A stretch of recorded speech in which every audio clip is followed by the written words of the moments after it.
لیاقت علی خان پاکستان کے پہلے وزیر اعظم تھے۔ آپ ہندوستان کے علاقہ کرنال میں 1 اکتوبر 1896 کے روز پیدا ہوئے۔ نوابزادہ لیاقت علی خان نواب رستم علی خان کے دوسرے بیٹے تھے۔ آپ کی والدہ محمودہ بیگم نے گھر پر آپ کے لیے قرآن پاک اور احادیث کی تعلیم کا انتظام کروایا۔ 1918 میں آپ نے MAO کالج علی گڑھ سے گریجویشن کیا۔ 1918 میں ہی آپ نے جہانگیر بیگم سے شادی کی۔ شادی کے بعد آپ برطانیہ چلے گئے، جہاں سے آپ نے آکسفورڈ یونیورسٹی سے قانون کی ڈگری حاصل کی اور 1922 میں انگلینڈ بار میں شمولیت اختیار کی۔ لیاقت علی خان 1923 میں برطانیہ سے واپس آنے کے بعد اپنے ملک کو غیر ملکی تسلط سے آزاد کروانے کے لیے سیاست میں آنے کا فیصلہ کیا۔ آپ نے مسلم لیگ میں شمولیت اختیار کی۔ 1924 میں قائد اعظم محمد علی جناح کی زیر قیادت مسلم لیگ کا اجلاس لاہور میں ہوا۔ اس اجلاس کا مقصد مسلم کو دوبارہ منظم کرنا تھا۔ اس اجلاس میں لیاقت علی خان نے بھی شرکت کی۔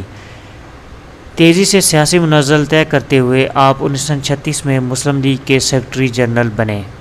لیاقت علی خان 1926 میں اتر پردیش سے قانون ساز اسمبلی کے رکن منتخب ہوئے اور 1940 میں مرکزی قانون ساز اسمبلی کے رکن منتخب ہوئے۔ 1932 میں آپ نے دوسری شادی کی۔ آپ کی دوسری بیگم ریحانہ لیاقت علی خان ایک ماہر تعلیم اور معیشت دان تھی۔ آپ لیاقت علی خان کی سیاسی زندگی کی ایک بہتر معاون ثابت ہوئیں اور لیاقت علی خان کی شہادت کے بعد بھی ملک و قوم کے لیے خدمات سر انجام دیتی رہیں۔ آپ 1940 میں مرکزی اسمبلی کی رکن منتخب ہوئیں، جس میں آپ نے مسلم لیگ کے ڈپٹی پارلیمانی لیڈر کی حیثیت سے فرائض سر انجام دیے۔ لیاقت علی خان 1943 میں دوبارہ آل انڈیا مسلم لیگ کے سیکرٹری منتخب ہوئے۔ لیاقت علی خان کی انتھک کوشش سے مسلم لیگ ایک منظم مستقیم جماعت بن گئی، لیکن آپ کے اصلی جوہر اس وقت منظر عام پر آئے جب لیاقت علی خان 1946 میں ہندوستان کی عبوری حکومت میں وزیر خزانہ مقرر ہوئے۔ بقول مولانا عبدالکلام آزاد، رافع احمد قدوائی کی تجویز تھی کہ ہم مسلم لیگ کے امیدوار کو وزیر خزانہ قبول کر لیں۔ ان کا خیال تھا کہ لیگ یہ پیشکش قبول نہیں کرے گی، اس لیے کانگریس اس موقع سے فائدہ اٹھائے اور اگر لیگ نے یہ پیشکش قبول کر لی تو اسے جلد اپنی حماقت کا پتہ چل جائے گا۔ سردار پٹیل یہ تجویز سن کر بہت خوش ہوئے اور اس کی پرزور تائید کی۔ سارے کانگریس رہنما امید لگائے بیٹھے تھے کہ لیاقت علی خان اس وزارت کی ذمہ داری نبھانے میں بری طرح ناکام رہیں گے۔ پٹیل کو اس حکومت میں وزارت داخلہ کی کرسی ملی تھی، مگر مسئلہ یہ تھا کہ اس کی کوئی تجویز بھی وزیر خزانہ کی تائید کے بغیر منظور نہ ہو سکتی تھی۔ مولانا عبدالکلام آزاد لکھتے ہیں کہ پٹیل کی ہر تجویز کو لیاقت علی خان نامنظور کر دیتے، اس میں آپ ترمیم کر دیتے۔ 14 اگست 1947 کو پاکستان وجود میں آیا اور پاکستان کے پہلے وزیر اعظم بنے۔ آپ وزارت عظمیٰ کے علاوہ وزارت خارجہ اور وزارت دفاع کی ذمہ داریاں بھی آپ نے اٹھائیں۔ پاکستان کے قیام کے بعد مہاجرین کی بحالی کا مسئلہ بڑا پیچیدہ تھا۔ ادھر کشمیر کے حالات بھی بہت خراب ہو رہے تھے۔ قائد اعظم کی وفات کے بعد آپ کی ذمہ داریوں میں 100 گنا اضافہ ہو گیا۔ اس خلا کو پر کرنا آسان نہ تھا جو قائد اعظم کی وفات سے پیدا ہوئی تھی، اس لیے مملکت پاکستان کے زمین بوس ہونے کی پیشگوئیاں کی جانے لگیں، لیکن لیاقت علی خان نے انتھک محنت اور عزم کی بدولت ان سب پیشگوئیوں کو غلط ثابت کر دکھایا۔ لیاقت علی خان بھی پاکستان ہی کو اپنا سرمایہ، اپنا خاندان، اپنا سب کچھ سمجھتے تھے۔ لیاقت علی خان نے نہ کوئی بینک بیلنس جمع کیا، نہ ہی خاندان والوں کے لیے کوئی منافع حاصل کرنے کی کوشش کی۔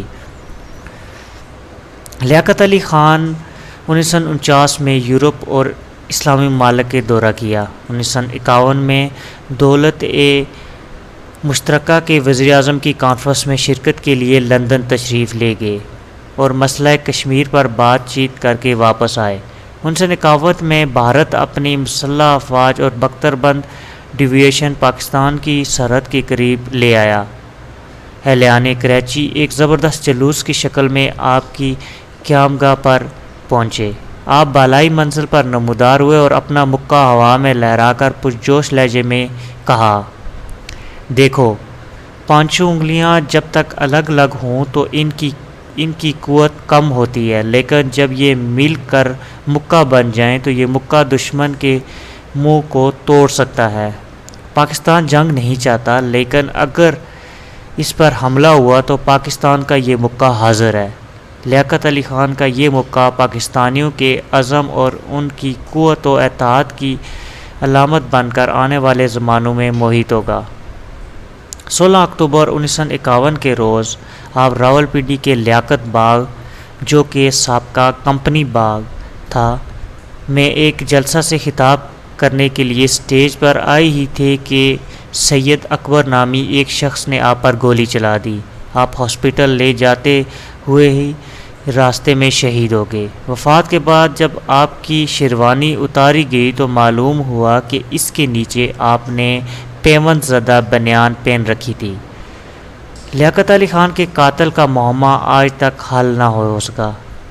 اس شام کمپنی باغ، جو کہ لیاقت باغ ہے، میں آپ پر گولی چلنے کے بعد جو کچھ ہوا، اس پر ان گنت سوالات اٹھائے جا سکتے ہیں۔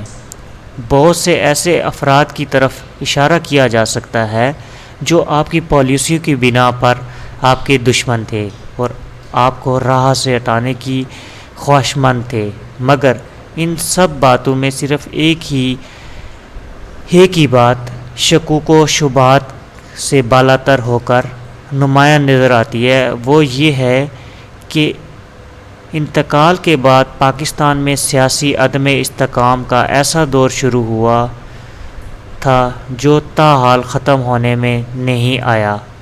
پاکستان کی سیاسی تحریک میں آپ بڑے رہنما تھے جو غیر طبی موت کا شکار ہوئے۔